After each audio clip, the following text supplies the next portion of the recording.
Hey, what's up, guys? Pep Man Matt Mark on the varsity coming at you with this week's Charlotte Conference's best of last. We had a lot of movement. A lot of teams stepped up and passed some big exams last week. Some teams moved down as a result of the action. So, from the bottom to the top, we'll jump right in. Number 23 is Hopewell, who lost to Mooresville. Number 22 is Garinger, who lost to Independence but showed some improvement, put up 14 points. Excuse me. Number 21 is Barry, who lost to RGK. Number 20 is Rocky River, who lost to Porter Ridge. Number 19, moving up, is Independence with that win over Garinger. Number 18 is Lake Norman, who lost to Vance. Number 17 is South Meck, who lost to Harding. Number 16 is RGK, who won over Barry, their second win on the year. Number 15 is Olympic, who lost to Providence. We were at that game. Number 14 is Mooresville, who won over Hopewell. Number 13 is West Charlotte, who lost to Huff.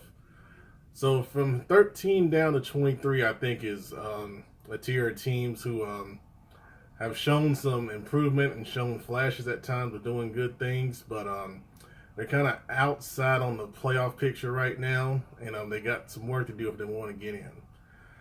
All right, number 12 is East Meck, who lost to Myers Park. Number 11 is Porter Ridge, who won over Rocky River. Now to the top 10. Number 10 is West Meck, who had a bye week. They come out of that bye. I believe they play South Meck this week. We'll see if they can kind of get things back in the groove as they were earlier in the season for the Hawks. Number 9 is North Meck, who played well at times, but they lost to Mallard Creek 27-18. So, they're competing with the best in Charlotte, and that's a step ahead of where most people thought North Meck would be this year under Coach Mormon, who's doing a really good job with the Vikings. Number 8 is Vance. Premium gas in the tank cranked the speed limit up to 70 with their win over Lake Norman. It looks like Vance is starting to peak at the right time. They've got a big game this week against those Vikings. We've got them number 8 and number 9 respectively, so I'm expecting that to be a really good game over at North Meck Friday night. Number 7 is Huff, who won with West Charlotte, and this game was very close for a while. West Charlotte is not a bad team, and they gave Huff a lot of fits, especially defensively. But Huff was able to pull out the win 22-7, setting up a huge game with Mallard Creek this week that me and Brandon will attend. Number 6, in the big game a lot of people were talking about, Butler lost to Hickory Ridge and moves down to number 6 as a result. Offensively, you got to be pretty happy from the Butler standpoint, which has kind of been the Achilles heel for the team most of the season, especially early on. But defensively, Hickory Ridge was able to expose some things that I'm sure Butler's going to work hard on and getting corrected going forward for the rest of the season here. But still a very good team at number 6.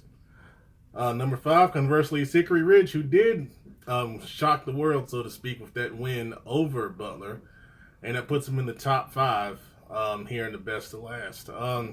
Hickory Ridge is going to be 4A come playoff time, and that puts them against teams like Harding and East Meck and Vance. Most likely will go 4A. So those are the teams you're going to start looking at if you're a Hickory Ridge fan, kind of seeing where your path is going to go, because you're definitely going to make the playoffs, and you got a shot at the conference title here. It's going to be really interesting to see how that Southwestern Conference shakes out. Number 4 is Providence, who was impressive in their win over Olympic. We were there, like I said earlier. They got down 13-0. Olympic really came out strong and on fire, both sides of the ball. And then, like a switch, Providence just said, okay, let's go. And they scored 45 unanswered points. And, they're running the ball, and they really threw the ball well with Jack Cherry and his receiving core Friday night, which was good to see. Kind of gave Julian Bodie a little bit of a break, but he still did his thing and had 2 touchdowns on the ground. And defensively, these guys are really playing well. And, this is a team you don't want to face come playoff time, because Coach Bowl has got them motivated. They're playing together, and, they're playing with a mission. And they're 6-3. And, someone did some good research and saw they played the toughest schedule in the state so far. I don't know if that's still true or not. But they played a really tough schedule and they're battle tested. And those are the guys you don't want to see come playoff time. Very good team here. Number 3 is Myers Park with the win over East Meck. And they did this in a pretty good size margin, 36-16. And that was a good bounce back. They won close against Hickory Ridge the week before. And then it looks like they got the offense going a little bit up to 36. So East Meck has kind of been a thorn in their side the past couple of years. And for them to get that win shows some good progress for Coach Scott Chadwick's program over at Myers Park. But a clear number 2 is Harding, winning big 53-0 over South Meck. Coach Griner dedicated this game to breast cancer. He lost a sister to this horrible disease. It's a real family over there at Harding, and I was glad to see that they were able to dedicate that game and go out there and get that done. They'll have a bye week before they finish up the regular season against Olympic. So they got some time to rest up and kind of get ready for this playoff run that a lot of people are expecting from these guys. And number 1 still, of course, is Mallard Creek, winning 27-18 over North Meck. They don't really wow you on offense, but they do enough and efficiently to get the job done. Running back Najee Bryant had a really good game, a couple of touchdown runs in that one, but defensively, they really swarm you, man. That front 7 especially is tough. And then I know they mentioned on the forums the kicking game is a big plus for Mallard Creek. Their punter can really put the ball up high and makes it tough on returns. And they got a good kicker. So it's a complete team that you're facing in Mallard Creek.